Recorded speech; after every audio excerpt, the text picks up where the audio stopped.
Sound topic है, ध्वनि revision करेंगे फटाफट। टोटल 150 क्वेश्चन है।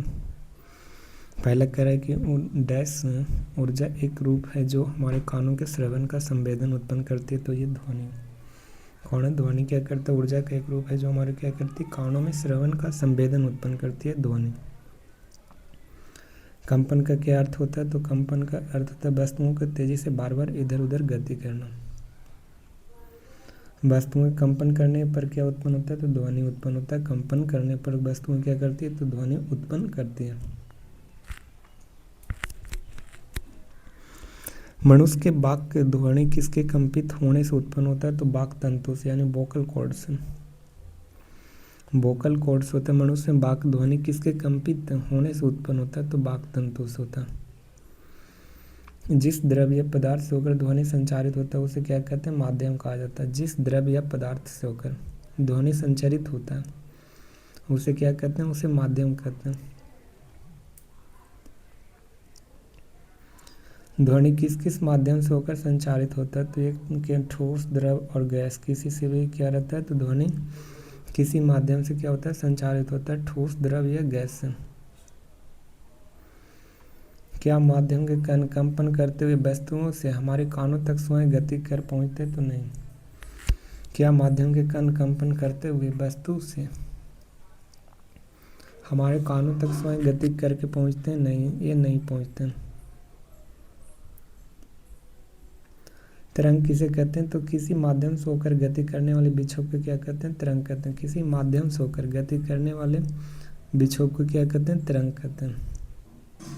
ध्वनि तरंगे किस प्रकार के तरंगे होते हैं? तो यांत्रिक तरंग होते हैं जो माध्यम की आवश्यकता होती है। ध्वनि तरंगे यांत्रिक तरंग होती है। इसमें क्या होती है? तो माध्यम की आवश्यकता होती है ध्वनि तरंगे में। कह ध्वनि के संचरण के लिए सबसे समान माध्यम क्या है? तो वायु होता है जो ध्वनि के संचरण के लिए सबसे सामान्य माध्यम होता है। संपीड़न क्षेत्र किस प्रकार का क्षेत्र होता है? तो उच्च दाब का क्षेत्र होता है।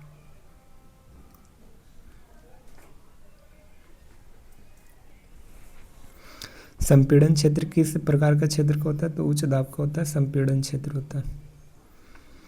नेक्स्ट है कह रहा है कि विरलन क्षेत्र किस प्रकार का क्षेत्र होता है? तो निम्न दाब का। संपीड़न उच्च क्षेत्र का दाब होता है और विरलन में निम्न दाब का क्षेत्र होता है। इंपॉर्टेंट है। नेक्स्ट है ध्वनि के संचरण किस भौतिक गुण के परिवर्तन से जुड़ सकता है? तो ये घनत्व और दाब से। ध्वनि का संचरण है किस भौतिक गुण से परिवर्तन से जुड़ा हो सकता है? तो ध्वनि के संचरण है जो किस भौतिक गुण से परिवर्तन से जुड़ा होता है? तो घनत्व और दाब से होता है। घनत्व और दाब से। कथनों पर विचार कीजिए और कह रहा है पहला कि ध्वनि एक यांत्रिक तरंग है। तो ये सही है, ध्वनि क्या है? यांत्रिक तरंग है। ध्वनि के संचरण के लिए किसी माध्यम की आवश्यकता होती है? तो माध्यम की आवश्यकता होती है। ध्वनि के किसी माध्यम की आवश्यकता है। ध्वनि निर्वात में भी चल सकती है? तो नहीं, निर्वात में ध्वनि नहीं चल सकता है। तो इसका 1 और 2 क्या हो जाएगा? तो ऑप्शन ए क्या हो जाएगा? राइट हो जाएगा। 1 और 2 सही हो जाएगा। कर ध्वनि किसी माध्यम किसके रूप में संचारित होता है? तो ध्वनि किसी माध्यम में संचारित होता है संपीड़न और विरलन के रूप में। संपीड़न और विरलन के रूप में। कह रहा है जिन तरंगों के माध्यम कणों का विस्थापन विक्षोभ के संचरण की दिशा क्या समानांतर वे कौन सी तरंग होगी? जिस तरंगों में माध्यमों के कण का विस्थापन विक्षोभ के संचरण की दिशा समानांतर हो तो अनुदैर्घ्य होता है। अनुदैर्घ्य में समानांतर होता है और अनुप्रस्थ में लंबवत होगा। नेक्स्ट है ध्वनि तरंगे किस प्रकार की तरंगे होते हैं? तो अनुदैर्घ्य तरंग होते हैं। ध्वनि तरंगे अनुदैर्घ्य तरंग होते हैं। नेक्स्ट है अनुप्रस्थ तरंगे किसे कहते हैं? वे तरंगे जिनके कण तरंग की दिशा क्या होती है? तो लंबवत गति करती है। अनुप्रस्थ क्या करती है? तो लंबवत। परपेंडिकुलर क्या करती है? तो गति करती है। लॉन्गिट्यूडिनल हो गया। ट्रांसवर्स क्या रहता है? तो अनुप्रस्थ होता है जो क्या रहता है? लंबवत रहेगा। और लॉन्गिट्यूडिनल जो रहता है ट्रांसवर्स। प्रकाश में क्या रहता है? तो अनुप्रस्थ रहता है और ध्वनि में अनुदैर्घ्य तरंग रहती है। कह तालाब में पत्थर फेंकने पर जल की सतह दिखाई देने वाली तरंगे किस प्रकार की होती है? तो अनुप्रस्थ तरंग होती है। जो तालाब में पत्थर फेंकने पर जल की सतह पर दिखाई देने वाली तरंगे किस प्रकार की होती है? तो अनुप्रस्थ। नेक्स्ट है प्रकाश किस प्रकार की तरंग होते हैं? तो अनुप्रस्थ तरंग होते हैं। प्रकाश कौन से तरंग होते हैं? तो अनुप्रस्थ। कह रहा है कि माध्यम के कणों का दोलन अनुप्रस्थ तरंगों में किस दिशा में होता है? माध्यम के कणों का दोलन अनुप्रस्थ तरंग में किस दिशा में होती है? तो तरंग के संचरण की दिशा क्या रहती है? तो लंबवत होती है। तरंग के संचरण की दिशा क्या रहती है? तो लंबवत रहती है। माध्यम में कणों का दोलन अनुप्रस्थ तरंग में कैसा रहता है? तो ये लंबवत करेगा अनुप्रस्थ। नेक्स्ट है कथनों पर विचार कीजिए और कथन दिया गया। फर्स्ट करें प्रकाश क्या है? तो एक अनुप्रस्थ तरंग है, तो ये भी सही है। प्रकाश क्या है? तो एक अनुप्रस्थ तरंग है। प्रकाश में दोलन माध्यम के कणों के दबाव या घनत्व में परिवर्तन के कारण होता है, तो ये गलत है। प्रकाश में दोलन माध्यम के कणों के दबाव या घनत्व के परिवर्तन के कारण नहीं होता है। प्रकाश तरंग क्या रहती है? तो यांत्रिक तरंग नहीं होती है। प्रकाश तरंग क्या रहती है? तो यांत्रिक तरंग नहीं होती। प्रकाश में यांत्रिक तरंग नहीं होती, ध्वनि में यांत्रिक तरंग होता है। प्रकाश क्या है? तो अनुप्रस्थ तरंग है, ये सही है।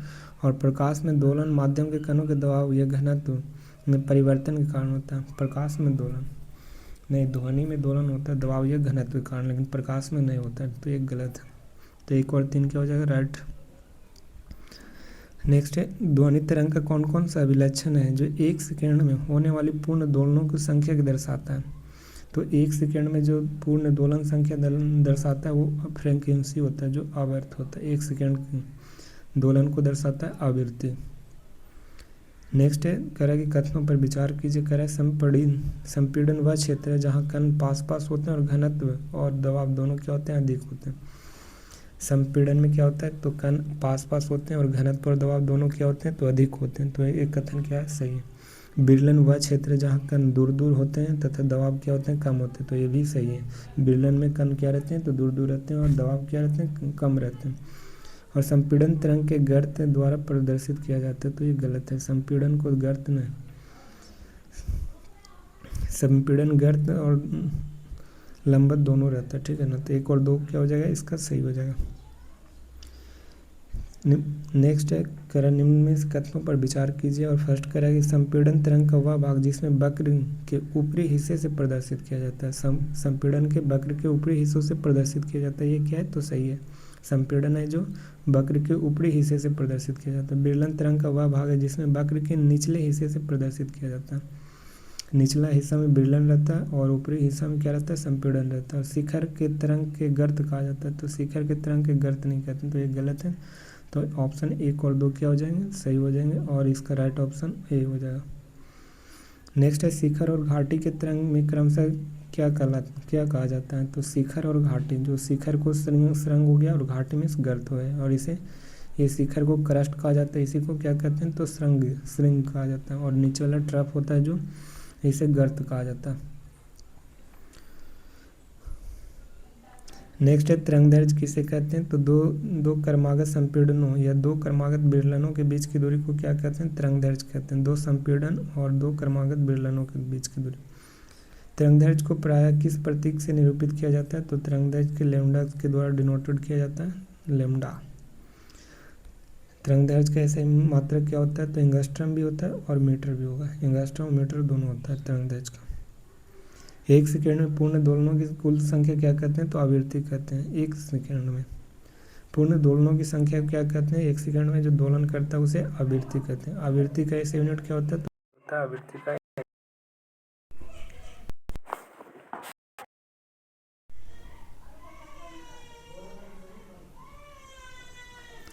क्रय घनत्व का अधिकतम मान से न्यूनतम मान तक परिवर्तन और पुनः अधिकतम मान से पहुंचना क्या कहलाता है? तो ये अधिकतम से न्यूनतम जाएगा, न्यूनतम से अधिकतम जाएगा, तो ये तरंगदैर्घ्य होगा। इसका राइट आंसर ऑप्शन सी हो जाएगा।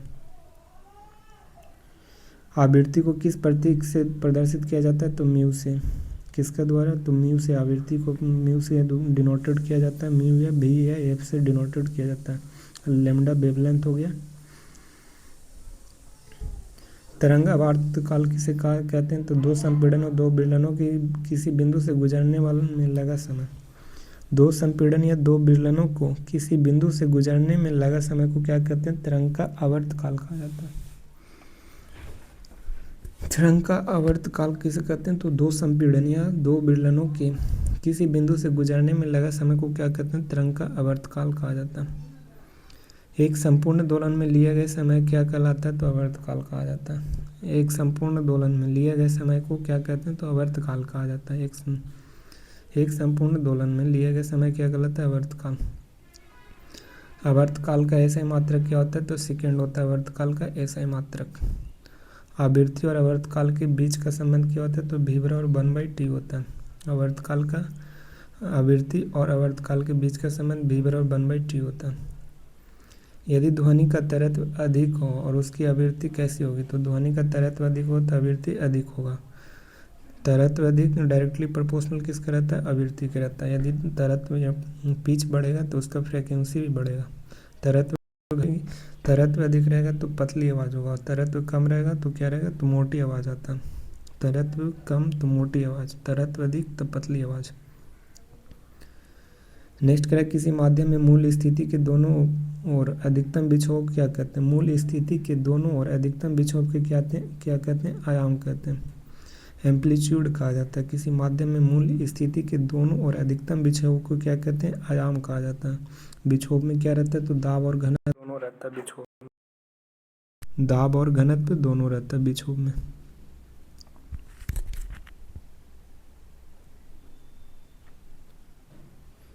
नेक्स्ट है, आयाम को समानतः किस अक्षर से निरूपित किया जाता है? तो एम्पलीट्यूड के ए से डिनोटेड किया जाता है, ए से। ध्वनि के लिए आयाम का मात्रक क्या होगा? घनत्व या दाब होता है। ध्वनि के आयाम मात्रक होता है। ध्वनि की प्रबलता या मृदुता, ध्वनि की प्रबलता या मृदुता मुख्यतः किससे ज्ञात किया जाता है? तो आयाम से ज्ञात किया जाता है। प्रबलता या मृदुता को ज्ञात करते हैं आयाम से। स्रोत से दूर जाने पर ध्वनि के किस गुण की कमी होता है? तो आयाम तथा प्रबलता से। स्रोत से दूर जाने पर ध्वनि किस गुण की कमी होता है? तो आयाम और प्रबलता से। प्रबल ध्वनि अधिक दूरी क्यों चल सकती है? तो क्योंकि यह अधिक ऊर्जा से संबंधित होगा प्रबल ध्वनि। प्रबल ध्वनि अधिक दूरी तक क्यों चल सकती है? क्योंकि यह अधिक ऊर्जा से संबंधित होती है प्रबल ध्वनि। प्रबल और मृदु ध्वनि की तुलना में किसका आयाम अधिक होगा? तो प्रबल का क्या होता है? एम्पलीट्यूड क्या होता है? तो प्रबल ध्वनि का आयाम क्या रहता है? अधिक रहेगा। ध्वनि के कौन से अभिलक्षण हमें समान तरत्व तथा प्रबलता वाले दो ध्वनियों के अंतर करने में सहायता करती है? तो कौन सी अभिलक्षण हमें समान तरत्व और प्रबलता वाले दो ध्वनियों के अंतर करने में सहायता करती है? तो ये गुणता होती है, यानी टिम्बर। कौन सी अभिलक्षण है जो हमें समान तरत्व और प्रबलता दो ध्वनियों में अंतर करने में सहायता करती है? तो ये गुणता होता है। क्या होता है? गुणता। एकल आवृत्ति की ध्वनि को क्या कहते हैं? टोन कहा जाता है, एकल आवृत्ति ध्वनि को। अनेक आवृत्तियों के मिश्रण से बनी ध्वनि को क्या कहते हैं? तो स्वर यानी नोट कहा जाता है। अनेक आवृत्तियों के मिश्रण से बनी ध्वनि को क्या कहा जाता है? तो स्वर यानी नोट कहा जाता है। तरंग वेग का संबंध लेमडा से और टी कैसे व्यक्त किया जाता है? तो बी बराबर क्या होते हैं? तो लेमडा इंटू एफ होता है। एफ बराबर क्या होता है? 1/t होता है। बी बराबर लेमडा बटा टी होगा, तो इसका 49 का डी हो जाएगा। कह किसी ध्वनि तरंग का आवृत्ति कितना? 2 किलो हर्ट्ज है, और फिर तरंग दैर्घ्य 35 सेंटीमीटर होने पर उसका वेग कितना होता है? तो भी बराबर क्या होता है? लेमडा इंटू एफ होता है। लेमडा कितना है? तरंग दैर्घ्य तो 35 सेंटीमीटर, और एफ फ्रीक्वेंसी 2 हर्ट्ज, और ये सेंटीमीटर को मीटर में चेंज करेंगे तो ये 100 हो गया, और इधर कितना किलो है? तो इसका 2000 हो गया। ठीक है, 1000 से गुना कर देंगे किलो के, तो ये 2 शून्य गए तो कितना है? 35 दूनी 70, यानी कितना? 700 मीटर पर सेकंड आ गया। तो इसका राइट आंसर ऑप्शन बी हो जाएगा। किसी माध्यम में एक ध्वनि की आवृत्ति 220 हर्ट्ज तथा वेग 440 है, तो इस तरंग को क्या कहते हैं? तो 440 लेमडा इंटू बी हो जाएगा। तो ऑप्शन बी इसका राइट हो जाएगा। किसी ध्वनि स्रोत से 450 मीटर दूर बैठा और एक व्यक्ति 500 हर्ट्ज की ध्वनि सुनता है, तो स्रोत से व्यक्ति तक पहुंचने वाले दो क्रमागत संपीड़नों के बीच समय अंतराल कितना होता है? तो टी बराबर कितना? 1/f होता है, तो 0.002 सेकंड हो जाए। किसी एकांक क्षेत्रफल से एकांक सेकेंड में गुजरने वाली ध्वनि ऊर्जा को क्या कहते हैं? तो एकांक क्षेत्रफल से एकांक सेकेंड में गुजरने वाली ध्वनि को क्या कहते हैं? तीव्रता कहा जाता है। एकांक क्षेत्रफल से 1 सेकेंड में गुजरने वाली ध्वनि को क्या कहते हैं? तो ये इंटेंसिटी यानी तीव्रता कहलाता है। किसी एकांक क्षेत्रफल से 1 सेकेंड से गुजरने वाली ध्वनि ऊर्जा को क्या कहते हैं? तीव्रता कहा जाता है। प्रबलता किससे संबंधित होता है? ध्वनि के लिए कानों की अनुभूति से होता है प्रबलता। पटाखे या तड़ित बिजली की चमक पहले और ध्वनि के बाद में सुनाई देने के कारण क्या होता है? तो ध्वनि प्रकाश से धीमी गति से चलता है। ध्वनि क्या करता है, तो ध्वनि है जो प्रकाश से क्या रहता है, तो धीमी गति से चलता है। ध्वनि की चाल किस पर निर्भर करता है, तो माध्यम के गुणों पर जिसमें यह चलती है। माध्यम के गुण पर ध्वनि की चाल डिपेंड करता है, माध्यम के गुणों पर। करें जब हम ठोस से गैसीय अवस्था की ओर जाते हैं तो ध्वनि के चाल में क्या परिवर्तन होता है। ठोस से हम गैस से जाएंगे तो ध्वनि के चाल में क्या हो जाएगी, तो कम जाता है। सबसे अधिक ध्वनि के चाल ठोस में, उसके बाद द्रव में, उसके बाद गैस में सबसे कम रहता है। तो चाल सबसे कम किस में, तो गैस में कम रहेगा। करें किसी भी माध्यम में ताप बढ़ाने पर ध्वनि की चाल क्या होगी, तो ताप बढ़ाएंगे तो टेम्परेचर बढ़ाने से स्पीड क्या होता है, बढ़ जाएगा। टेम्परेचर डायरेक्टली प्रोपोर्शनल होता है किसका, तो स्पीड का होगा। वायु में ध्वनि की चाल 0 डिग्री सेल्सियस पर लगभग कितनी होता है, तो 331 मीटर पर सेकंड होता है। और 22 डिग्री पर कितना, तो 344 मीटर पर सेकंड होता है। और 25 डिग्री पर कितना होगा, तो 346 मीटर पर सेकंड। पर 0 डिग्री 331, 22 डिग्री 344, 25 346। 22 डिग्री पर ध्वनि की चाल कितना होता है, 344 मीटर पर सेकंड। और 25 डिग्री पर 346 मीटर पर सेकंड होता है, ये दिया हुआ है। और ध्वनि की चाल तो निकेल में कितना होता है, सबसे अधिक ध्वनि की चाल होता है एल्युमिनियम में, इसका 6420 होता है, 6420 होता है। और निकेल का उसके बाद कितना 6040 होता है। स्टील में 5960 होता है स्टील में। और लोहा में कितना 5950 होता है 47। और पीतल में 3980 कितना कांच में होता है। समुद्री जल में 1531 मीटर पर सेकंड होता है। आशुद्ध जल में 1498 मीटर पर सेकंड हुआ। इथेनॉल में 1207 होता है। और सबसे कम सल्फर डाइऑक्साइड में 213 मीटर पर सेकंड होगा सल्फर में। वायु में, जल या लोहे में किसी माध्यम से ध्वनि तेज चलती है तो लोहा में अधिक चलेगा। प्राध्वनिक चाल किसे कहते हैं, वह चाल जिसमें वस्तु ध्वनि की चाल से अधिक से गति करता है। वह चाल जिसमें वस्तु ध्वनि की चाल से अधिक गति करता है उसे प्राध्वनिक चाल कहते हैं। वस्तु जिसमें वस्तु ध्वनि की चाल से अधिक गति करे उसे प्राध्वनिक कहते हैं। ध्वनि बूम यानी सोनिक बूम किस स्थिति में उत्पन्न होता है, जब कोई पिंड ध्वनि की चाल से अधिक गति करे। जब कोई पिंड ध्वनि की चाल से अधिक गति करता है तो उसे सोनिक ध्वनि बूम कहा जाता है, सोनिक बूम कहा जाता है। जिसमें क्या रहता है, जब कोई पिंड ध्वनि की चाल से अधिक गति करे उसे सोनिक बूम कहा जाता है। ध्वनि बूम का मुख्य कारण क्या है, तो प्रघाती तरंग से वायुदाब में परिवर्तन करना। प्रघाती तरंग से वायुदाब में परिवर्तन करना, ये क्या होता है, तो ध्वनि बूम होता है। प्रघाती तरंग से वायुदाब में परिवर्तन करना क्या कहलाता है, ध्वनि बूम का मुख्य कारण होता है। प्रघाती तरंगों से वायुदाब में परिवर्तन। निम्न में से कौन सा प्राय प्राध्वनिक चाल से चलते हैं, तो जेट एयरक्राफ्ट होते हैं जो प्राय क्या करते हैं, प्राध्वनिक चाल से चलते हैं, जेट एयरक्राफ्ट। ध्वनि बूम से क्या हानि हो सकती है, तो खिड़कियों के शीशे टूटने और भवनों की क्षति पहुंचना, ये ध्वनि बूम की ये होती है। खिड़कियों का शीशा टूटना और भवनों की क्षति पहुंचना। निम्न में कथनों पर विचार कीजिए। करें ध्वनि किसी ठोस या द्रव से टकराकर परिवर्तित हो सकती है, तो ये बात सही है। ध्वनि क्या होती है, तो ठोस या द्रव से टकराकर क्या रहती है, तो परिवर्तित हो जाता है। ध्वनि प्रवर्तन के नियम वही है जो प्रकाश के प्रवर्तन के नियम है, तो ये सही है। ध्वनि का प्रवर्तन केवल चिकनी सतहों पर ही संभव है, तो केवल चिकनी नहीं, रुखड़ा रहेगा या चिकनी रहेगा, स्मूथ या रफ रहेगा, दोनों में चलती है, प्रवर्तन हो सकता है। तो ये गलत हो गया, तो 1 और 2 क्या हो जाएगा, तो ऑप्शन ए इसका राइट हो जाएगा। निम्न कथनों पर विचार कीजिए। फर्स्ट कथन करें कि प्रवर्तक सतह पर खींचे गए अभिलंब। प्रवर्तक सतह पर खींचे गए अभिलंब ध्वनि के आपतन की दिशा के बीच का कोण। ध्वनि के आपतन की दिशा का बीच का कोण और प्रवर्तन की दिशा के कोण के क्या रहता है, बराबर रहता है। प्रवर्तक सतह तो ये मिरर हो गया, ये प्रवर्तक सतह। और यहाँ पे क्या, तो इंसिडेंट रेज और दूसरा क्या, रिफ्लेक्टिव रे। तो इसमें ये दो आपतन की दिशा जो आ रही इंसिडेंट लाइट और प्रवर्तन की दिशा की कोण क्या रहती है, तो बराबर। तो कोण आई बराबर क्या रहता है, कोण आर। आपतन कोण बराबर प्रवर्तन कोण क्या रहता है, बराबर। तो ये क्या हो जाएगा, पहला कथन सही।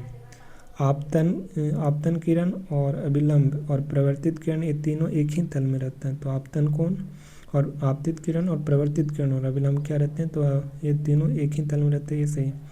ध्वनि के प्रवर्तन होने के लिए किसी अवरोधक का आकार तरंगदैर्घ्य से छोटा होना चाहिए। तरंगदैर्घ्य से छोटा नहीं, तरंगदैर्घ्य से बड़ा होगा तब अवरोधक के रूप में कार्य करेगा। तो ये गलत हो गया, ऑप्शन 1 और 2 क्या हो जाएगा, राइट। निम्न इस कथनों पर विचार कीजिए। करें ध्वनि तरंगों के प्रवर्तन के लिए बड़ा अवरोधक आवश्यक होता है। प्रवर्तन के लिए क्या रहेगा, तो बड़ा अवरोधक जो एब्जॉर्ब करेगा साउंड को। तो ये क्या सही है।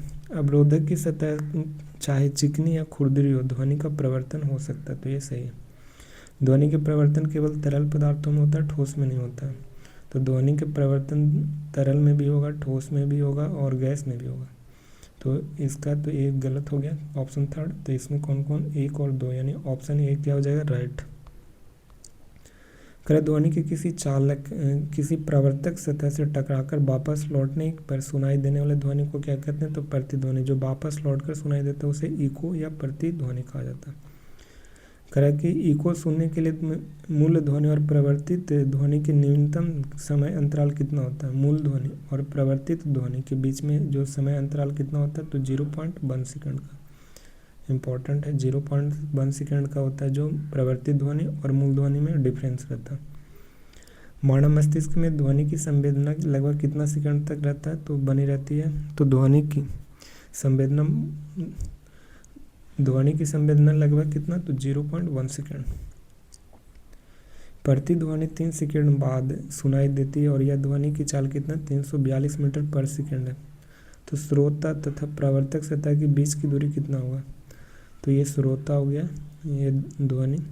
तो एफ बराबर क्या होता है, तो एफ बराबर क्या होगा, तो D/B होता है, यानी फिर डेंस एफ बराबर D/B। भी क्या, तो लाइट ऑफ स्पीड हो गया, और डी क्या, तो डेंसिटी हो गया। तो कह रहा है कि 3 सेकंड बाद ध्वनि सुनाई दिया जाता है। तो 3 सेकंड टाइम का समय बराबर क्या है, तो टी, और टी बराबर क्या होता है, D/B होता है। तो D/B, तो इसको 3 सेकंड और यहाँ पे 3 सेकंड, तो ये कितना है, 2D, और ये कितना है, तो 342 मीटर पर सेकंड। तो इसका फार्मूला क्या हो गया, D बराबर क्या होगा, तो D बराबर VT/2 इसका फार्मूला होता है। D बराबर श्रोता तथा प्रवर्तक सतह के बीच का दूरी निकालना है, तो इसका फार्मूला होता है D बराबर क्या, तो V/T, यानी प्रकाश के चाल गुने समय बटा 2। तो टी कितना है, तो 3 सेकंड और 342 है, और बटा क्या कर देंगे, 2 से। तो इसका ध्वनि के प्रवर्तक और श्रोता के बीच का दूरी निकल जाएगा। D बराबर VT/2, VT/2 हो जाएगा। नेक्स्ट है, कथनों पर विचार कीजिए और सही कथन को चयन कीजिए। ठीक है, तो पहला कथन है, किसी बड़े हॉल में ध्वनि को बार बार प्रवर्तन होने के कारण ध्वनि लंबे समय तक बनी रहती है। तो प्रवर्तन के कारण क्या रहेगा, तो हॉल में ध्वनि क्या रहेगा, तो लंबे समय तक बनी रहती है, सही है। ध्वनि को यही बार बार प्रवर्तन या अनुरणन क्या कहलाता है, तो ये कहलाता है अनुरणन कहलाता है। बार बार परिवर्तन होगा ध्वनि तो अनुरणन कहलाता है। अनुरणन वांछनीय होता है क्योंकि यह इसमें से ध्वनि स्पष्ट सुनाई नहीं देता, तो ये क्या, तो गलत है। अनुरणन वांछनीय नहीं होता है, ठीक है ना, क्योंकि इसमें स्पष्ट सुनाई नहीं देता, तो ये अनुरणन नहीं होगा।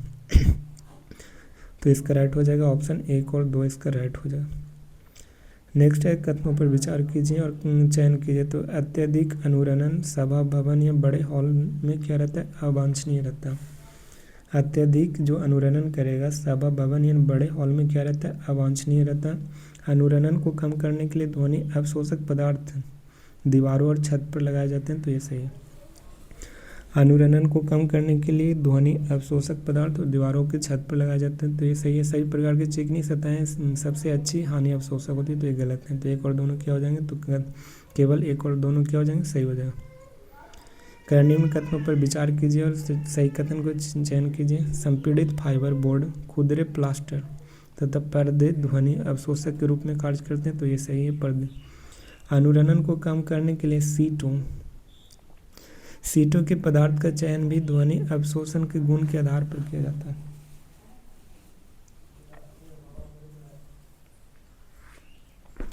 अनुरणन को कम करने के लिए सीटों के पदार्थ का चयन भी ध्वनि अवशोषण गुणों के आधार पर किया जाता है, तो ये सही हो जाएगा। 1 और 2 क्या हो जाएंगे, सही। ध्वनि अवशोषक पदार्थ ध्वनि की तीव्रता बढ़ाते हैं, ध्वनि अवशोषक पदार्थ ध्वनि की तीव्रता बढ़ाती है, तो ये गलत हो जाएगा। तो 1 और दोनों क्या हो जाएंगे, सही हो जाएंगे। एक व्यक्ति किसी खड़ी चट्टान के पास ताली बजाता है और उसकी प्रतिध्वनि 2 सेकंड बाद सुनाई देती है। यदि ध्वनि की चाल 346 मीटर पर सेकंड से हो तो चट्टान और व्यक्ति के बीच का दूरी कितना होता है, तो d बराबर क्या होता है, v/t होता है, v/t/2। इसका ध्वनि कितना 346 गुना 2/2 करेंगे कितना आ जाएगा, 346 मीटर आ जाएगा। मेगाफोन, लाउड स्पीकर, हम हॉर्न, ये सब शहनाई जैसे वाद्य यंत्र किस सिद्धांत पर कार्य करते, तो ध्वनि के प्रवर्तन पर। स्टेथोस्कोप किस सिद्धांत पर ध्वनि के प्रवर्तन पर कार्य करता है, स्टेथोस्कोप का मुख्य उपयोग क्या करता है, तो हृदय में फेफड़ों की उत्पन्न ध्वनियों को सुनता है। हृदय और फेफड़ा की ध्वनियों को सुनता कौन, स्टेथोस्कोप के द्वारा सुनाई देते। सही कथन का चयन करना। कंसर्ट हॉल और सम्मेलन कक्ष और सिनेमा हॉल के छतों में अक्सर वक्राकार बनाई जाती है ताकि प्रवर्तन के बाद ध्वनि हॉल के सही भागों तक पहुंच सके, तो ये सही। वक्राकार छतें होती है जो ध्वनि की एक स्थान पर केंद्रित कर देती है और ध्वनि पूरे हॉल में समान रूप से नहीं पहुंचती है, तो ये गलत बात है। वक्राकार ध्वनि एक जगह केंद्रित नहीं करेगा, वो चारों पट्टी पहले ही फैला हुआ रहता है, तो ध्वनि हॉल में समान रूप से नहीं पहुंचती, समान रूप से पहुंचेगा चारों पट्टी, तो ये गलत है।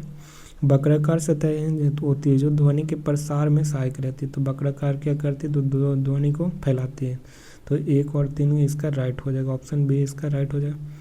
मनुष्य में श्रवण सीमा कितना होता है, तो हेयरिंग रेंज होता है कितना, तो 20 हर्ट्ज से 20,000 हर्ट्ज के बीच में होता है। मनुष्य जो ध्वनि को सुन सकता है 20 हर्ट्ज से 20 के हर्ट्ज तक। 20 हर्ट्ज से कम आवृत्तियों की ध्वनि को क्या कहते हैं, अपश्रव ध्वनि, इंफ्रासोनिक कहा जाता है। 20 हर्ट्ज से कम। अतिश्रव क्या होता है, तो अति अल्ट्रासोनिक 20 हर्ट्ज से क्या होता है, अधिक होता है। अपश्रव 20 हर्ट्ज से कम। 20 हर्ट्ज से अधिक आवृत्ति ध्वनि को क्या कहते हैं, तो अतिश्रव ध्वनि कहते हैं। 20 हर्ट्ज से अधिक को क्या कहते हैं, तो अल्ट्रासोनिक कहा जाता है। 20 हर्ट्ज से अधिक आवृत्ति को अल्ट्रासोनिक। कौन सा जीव है जो लगभग 25 किलो हर्ट्ज से ध्वनि को सुन सकता है, तो कुत्ता है जो 25 किलो हर्ट्ज ध्वनि को सुन सकता है। 5 वर्ष से कम और के बच्चे और डॉग्स भी सुन सकते हैं 25 के हर्ट्ज।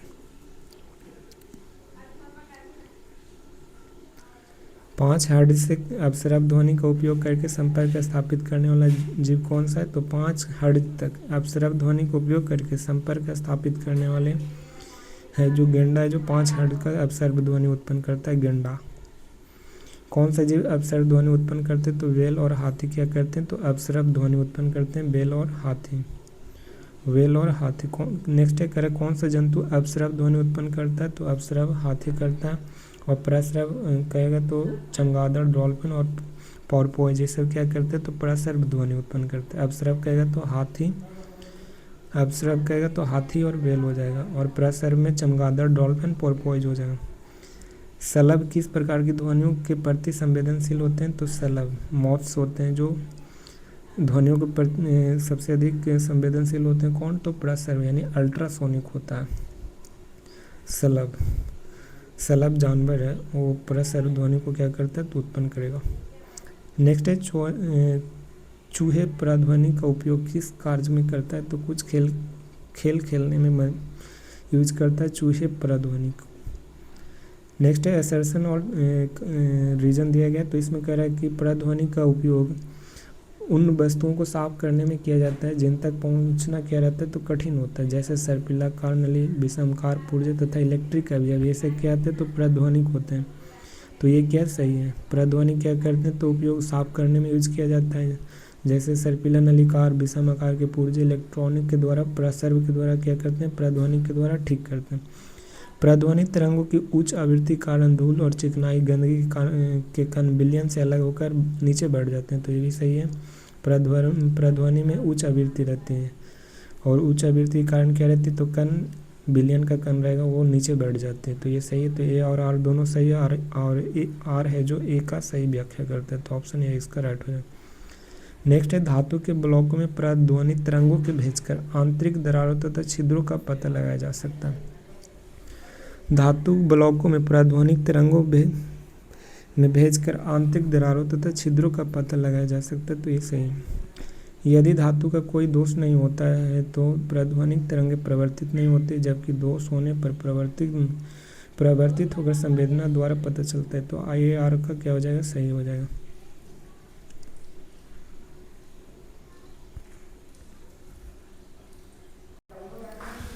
नेक्स्ट करा कि प्रध्वनि तरंगों के हृदय विभिन्न भागों से परिवर्तित कर हृदय का प्रतिबिंब बनाया जाता है।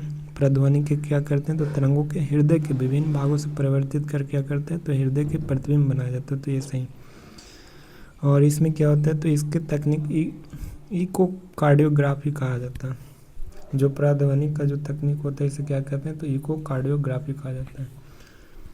इकोकार्डियोग्राफी में ईसीजी कहा जाता है। तो 1 और 2 और 3 क्या हो जाएंगे, तो 1 2 3 तीनों के तीनों कथन सही हो जाएगा। निम्न कथनों पर विचार कीजिए और सही कथन का चयन कीजिए। प्रध्वनिक होता है जो मानव शरीर के आंतरिक अंगों का प्रतिबिंब प्राप्त करने के लिए उपयोग किया जाता है। तो ये सही है। और इस उपकरण का यकृत, पित्ताशय, गर्भाशय तथा गुर्दों के अंगों का प्रतिबिंबित किया जाता है। तो प्रध्वनिक से प्रतिबिंबित किया जाता है, ये सही। प्रध्वनिक संवेदक अंगों के पथरी और अबुर्द ट्यूमर जैसी असमानताओं को पता लगाने के लिए किया जाता है प्रध्वनिक संवेदन से। तो 1 2 3 क्या हो जाएंगे, सही हो जाएंगे। गर्भकाल में भ्रूण की जांच तथा उसकी वृद्धि की अनियमितताओं को पता लगाने के लिए किस तकनीक का प्रयोग किया जाता है, तो अल्ट्रासोनोग्राफी का होता है। जो गर्भकाल में जो भ्रूण का जांच किया जाता है किसके द्वारा, तो अल्ट्रासोनोग्राफी के द्वारा। निम्नलिखित कथनों का चयन कीजिए और करा कि प्रध्वनि का उपयोग गुर्दे की छोटे पथरी को बहुत बारीकों कणों में तोड़ते हैं। तो प्रध्वनि, तो ये भी सही है। प्रध्वनि क्या करते हैं, तो बारीक कणों में तोड़ देता है पथरी को प्रध्वनि के द्वारा। प्रध्वनि टूटे हुए कण के बाद मूत्र के साथ बाहर निकल जाते हैं। तो ये सही है। प्रध्वनि द्वारा टूटे कण क्या रहते हैं, तो मूत्र के द्वारा क्या बाहर निकल जाएगा। तो ये भी सही। गुर्दे की पथरी को तोड़ने पर प्रध्वनि अप्रभावी रहेगा, अप्रभावी थोड़े खत्म हो जाएगा।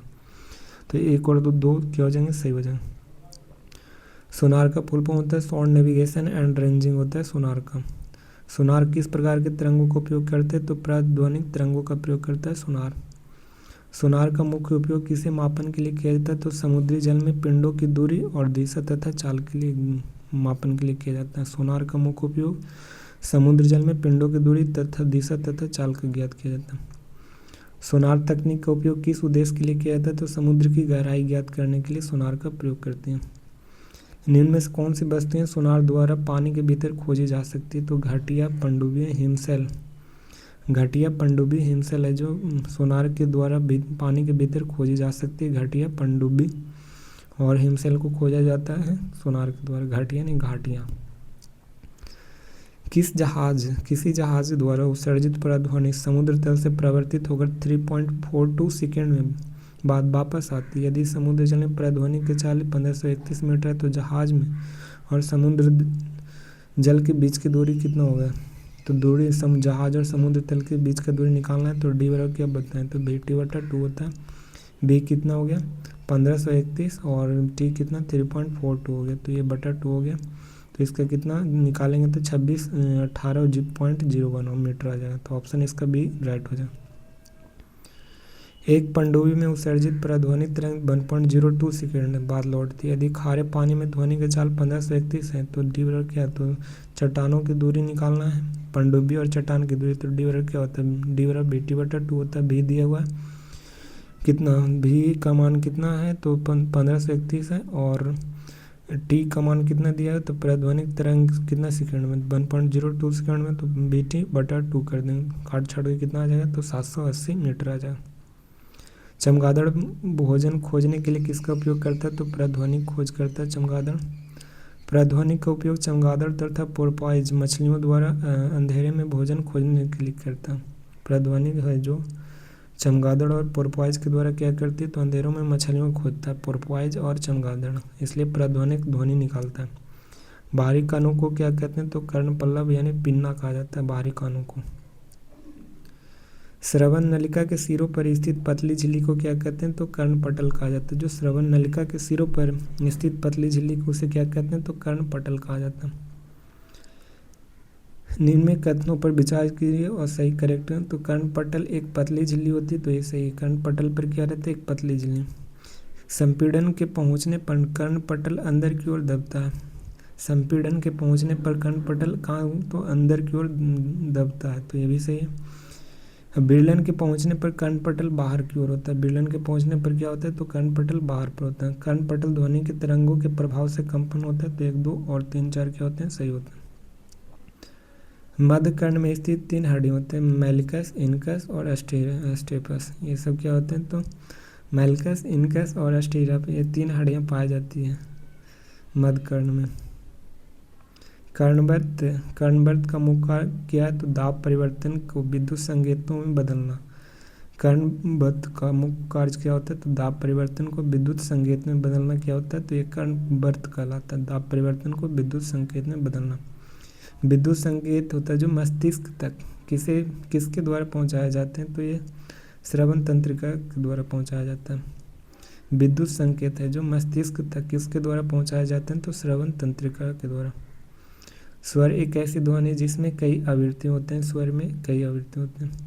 यांत्रिक पियानो की किसी कुंजी को पहले धीरे धीरे से और फिर जोर से दबाया जाता है तो दूसरी बार उत्पन्न ध्वनि क्या होता है? तो पहली ध्वनि प्रबल होगी और इसका तरत्व अपेक्षाकृत क्या होगा? तो उच्च होगा। पियानो की किसी कुंजी को पहले धीरे धीरे से और फिर जोर से दबाया गया तो दूसरी बार उत्पन्न ध्वनि पहली ध्वनि से प्रबल होगी और इसका तरत्व अपेक्षाकृत उच्च होगा। तो ऑप्शन बी इसका राइट हो जाएगा। सोनार में उपयोग करते हैं तो प्रसर्व ध्वनि करते हैं उपयोग। ध्वनि वायु में गमन करती है तो ये विक्षोभ गमन करती है। ध्वनि वायु में गमन करती है तो यदि विक्षोभ गमन करें। किसी छिन्न ध्वनि को प्रबल ध्वनि में परिवर्तित करने के लिए किस में वृद्धि करनी होगी? तो किसी छिन्न ध्वनि को प्रबल ध्वनि में परिवर्तित करने के लिए किस में वृद्धि करनी होगी? तो आयाम में होगी। किसमें? आयाम में परिवर्तित करती है छिन्न ध्वनि को। नेक्स्ट कह रहा है कि भूकंप में प्रघाती तरंगों से पहले किस प्रकार की ध्वनि उत्पन्न करती है? तो भूकंप मुख्य प्रघाती तरंगों से पहले किस प्रकार की ध्वनि उत्पन्न करेगा? तो अपसर्व ध्वनि को। भूकंप है जो मुख्य प्रघाती तरंगों से पहले किस प्रकार की ध्वनि उत्पन्न करेगा? तो अपसर्व ध्वनि को। निम्नलिखित में से कौन सा अपसर्व ध्वनि सुन सकता है? तो राइनोसेरस क्या रहते हैं? तो अपसर्व ध्वनि को सुनता है राइनोसोरस।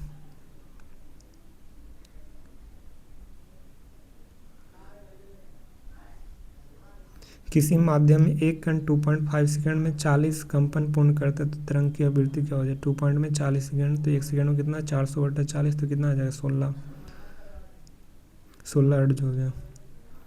ध्वनि तरंग की आवृत्ति मापने की मानक इकाई क्या होता है? तो हर्ट्ज होता है। ध्वनि की तरंग की आवृत्ति मापने की इकाई को हर्ट्ज करता है। निम्नलिखित में से कौन से यांत्रिक तरंग होते हैं? ध्वनि तरंग होते हैं जो यांत्रिक तरंग होते हैं। निम्नलिखित में से कौन सा कथन है जो ध्वनि और प्रकाश तरंग के बारे में सही दर्शाता है? तो ध्वनि क्या रहता है? अनुदैर्घ्य और प्रकाश क्या रहता है? अनुप्रस्थ। ऑप्शन डी इसका राइट हो जाएगा। किसने विद्युत चुंबक और प्रकाश के संयोजन द्वारा यह दर्शित किया जाता है? तो प्रकाश एक विद्युत चुंबकीय तरंग। तो ये मैक्सवेल के द्वारा कहा गया कि प्रकाश क्या है? तो विद्युत चुंबकीय तरंग। डैश तरंग चमगादड़ को उनके रास्ते में आने वाली बाधाओं के पता लगाने के लिए तो ये प्रसर्व होता है। जो रास्ते में आने वाली बाधाओं का पता लगाता है प्रसर्व ध्वनि। हर्ट्ज क्या करता है? ध्वनि तरंग की विशेषता नहीं है तो आयाम होता है, वेग होता है, आवृत्ति होता है, लेकिन हर्ट्ज नहीं है। फ्रीक्वेंसी ध्वनि तरंग की विशेषता नहीं है, हर्ट्ज। डैश एक माध्यम में ध्वनि की गति निर्धारित करती है तो माध्यम की प्रकृति होती है जो ध्वनि की गति में निर्धारित करता है। ऑप्शन सी हो जाए। एक अल्ट्रासोनिक ध्वनि की आवृत्ति डैश से भी अधिक होता है तो 20,000 हर्ट्ज से भी क्या रहता है? अधिक रहता है। एक ध्वनि तरंग की आवृत्ति क्या रहता है? तो 20,000 हर्ट्ज से भी अधिक रहेगा। ध्वनि तरंग 339 मीटर पर सेकंड से यात्रा करती है। इसकी तरंग दैर्घ्य 1.5 सेंटीमीटर। जो तरंग के क्या होता है? तो v बराबर लैम्डा इंटू एफ होता है और इसका निकालेंगे तो इतना आ जाएगा। कारण निम्नलिखित पर ध्वनि तरंग भ्रमण करती है तो विभिन्न माध्यमों में भिन्न गति भ्रमण करती है। ध्वनि तरंग भ्रमण करती है विभिन्न माध्यमों में भिन्न गति से करेगा। ध्वनि डैश एक प्रकार की है जो सुनने की अनुभूति पैदा करती है तो ध्वनि यांत्रिक ऊर्जा पैदा करती है। कराया कि तरंग चाल, आयाम, तरंग दैर्घ्य और आवृत्ति सभी को कहा जाता है तरंग की विशेषताएं होती है। तरंग चाल, आयाम, तरंग दैर्घ्य, आवृत्ति क्या होते हैं? सभी तरंग की विशेषताएं होती हैं। निम्नलिखित में से किन तरंगों में संपीड़न और विरलन की प्रतिक्रिया शामिल है? तो अनुदैर्घ्य में क्या होते हैं? तो अनुदैर्घ्य में संपीड़न भी होगा और विरलन भी होगा। एक तरंग की गर्त की गहराई को इसके डैश कहा जाता है तो गर्त की गहराई को आयाम कहा जाता है। एक तरंग की गर्त की गहराई को क्या कहते हैं? तो आयाम इंपॉर्टेंट है। गर्त की गहराई को आयाम। किसी माध्यम में घनत्व के एक दोलन पूरा करने में लगने वाला समय को क्या कहते हैं? तरंग का समय काल कहते हैं। किसी माध्यम में घनत्व के एक दोलन को पूरा करने वाले समय को तरंग का समय काल कहा जाता है। एक ध्वनि तरंग दैर्घ्य की गणना जिसमें आवृत्ति 200 हर्ट्ज होते हैं और किसी दिए गए माध्यम तो v बराबर क्या होते हैं? तो लैम्डा इंटू एफ होता है। यह आवृत्ति हो गया। पित्ताशय में पत्थरी और ट्यूमर आदि असामान्य कमियों को पता लगाने में सोनोग्राफी बहुत उपयोगी है और इस तकनीक में डैश का उपयोग करते हैं। तो ये सोनोग्राफी होता है जो कि इसमें ध्वनि तरंग का होता है। निम्न में कौन सा किस ध्वनि तरंग में तरंगदैर्घ्य सबसे अधिक लंबी होगी? तो 100 हर्ट्ज की आवृत्ति वाले तरंग में। किस ध्वनि तरंग में तरंगदैर्घ्य सबसे अधिक होगा? सर्वाधिक लंबी होती है 100 हर्ट्ज की आवृत्ति वाली तरंग में। किस ध्वनि तरंग में तरंगदैर्घ्य सर्वाधिक लंबी होगी? तो 100 हर्ट्ज की आवृत्ति वाले तरंग में। एक स्रोत में सेकंड में 20 क्रस्ट और 20 ट्रैप उत्पन्न करता है। तो 20 क्या क्रस्ट उत्पन्न कर रहा है और 20 ट्रैप, तो इसकी तरंग की आवृत्ति क्या हो जाएगा? तो एक क्रस्ट और एक ट्रैप में एक दोलन होगा। तो 20 क्रस्ट में कितना हो जाएगा? तो 20 दोलन इसका राइट आंसर हो जाएगा, 20 दोलन होगा। एक ध्वनि स्रोत का 400 हर्ट्ज आवृत्ति और 2.5 मीटर एंगस्ट्रम से क्या करता है? तो तरंगदैर्घ्य भेजता है। तो ध्वनि का चाल क्या होता है? तो विवरण क्या होता है? लैम्डा इंटू एफ हो जाए। तरंग आयाम डैश होता है। तो ये माध्यम के कणों में द्वारा माध्यम स्थान से किसी भी तरफ तय की गई अधिकतम दूरी। माध्यम के कणों द्वारा माध्यम स्थान के किसी भी तरफ तय की गई अधिकतम दूरी क्या कहलाता है? तरंग का आयाम कहलाता है। जब ध्वनि हवा के माध्यम से गुजरती तो हवा के कण तरंग का प्रसार की दिशा में कंपन करते हैं। जब ध्वनि हवा के माध्यम से गुजरती है तो हवा का कण तरंग प्रसार की दिशा में कंपन करती है। तरंग प्रसार किसमें? तो प्रसार की दिशा में कंपन करती है। एक तरंग का बी और आवृत्ति एफ में और क्या होता है? तो विवरण एफ इंटू लैम्डा होगा, विवरण एफ इंटू लैम्डा होता है। अंतरिक्ष में अंतरिक्ष यात्री एक दूसरे रेडियो लिंक के द्वारा संप्रेषण करता है, क्योंकि ध्वनि तरंग अंतरिक्ष में यात्रा नहीं कर सकता। अंतरिक्ष में अंतरिक्ष यात्री एक दूसरे से रेडियो लिंक के द्वारा संप्रेषण करते हैं। एक दूसरे से रेडियो लिंक के द्वारा क्या करते हैं? संप्रेषण करते हैं, क्योंकि ध्वनि तरंग अंतरिक्ष में यात्रा नहीं कर सकता। तो ऑप्शन बी इसका राइट हो जाएगा। ध्वनिक तरंग का आयाम निर्धारित करता है, तो प्रबलता से करता है आयाम। एक ध्वनिक तरंग जब किसी माध्यम से होकर गुजरती तो इसका डैश आवृत्ति क्या होता है? तो आवृत्ति होता है। क्या कहलाएगा? तो आवृत्ति का होता है। निम्नलिखित में से माध्यम 25 डिग्री सेल्सियस पर ध्वनि का चाल कितना होगा? तो स्टील में ध्वनि की चाल 59-69 मीटर पर सेकंड और निकल में कितना? 62-40 मीटर पर सेकंड। तो ये स्टील में कितना होता है? तो 59-60 होगा। और ये निकल में कितना है? 62-40, एक गलत है। 59-60 स्टील का और निकल के 60-40 होता है। 59-60 स्टील का, 59-60 मीटर पर सेकंड स्टील का होता है और 60-40 कितना? 60-40। 64-20 एल्युमिनियम के निकल का कितना होता है? तो 60-40 होगा। निकल का ध्वनि चाल 60-40। तो ये दोनों के दोनों कथन क्या हो जाएंगे? ये देखो दिया हुआ। विभिन्न माध्यम में 25 डिग्री सेल्सियस के पर ध्वनि के चाल का कथन सत्य को चुनना। तो स्टील में कितना होता है? तो 59-60 होता है और निकल का 60-40 होगा। तो ये दोनों के दोनों मीटर सेकंड में होगा, तो दोनों के दोनों सत्य हो जाएगा। 25 डिग्री सेल्सियस पर विभिन्न माध्यम ध्वनि के चाल 1531, तो ये भी सही है। और आसूत जल में 1498 मीटर पर सेकंड होता है। तो एक और दो दोनों के दोनों सही है। और इसी के साथ साउंड क्या होता है? खत्म होता है।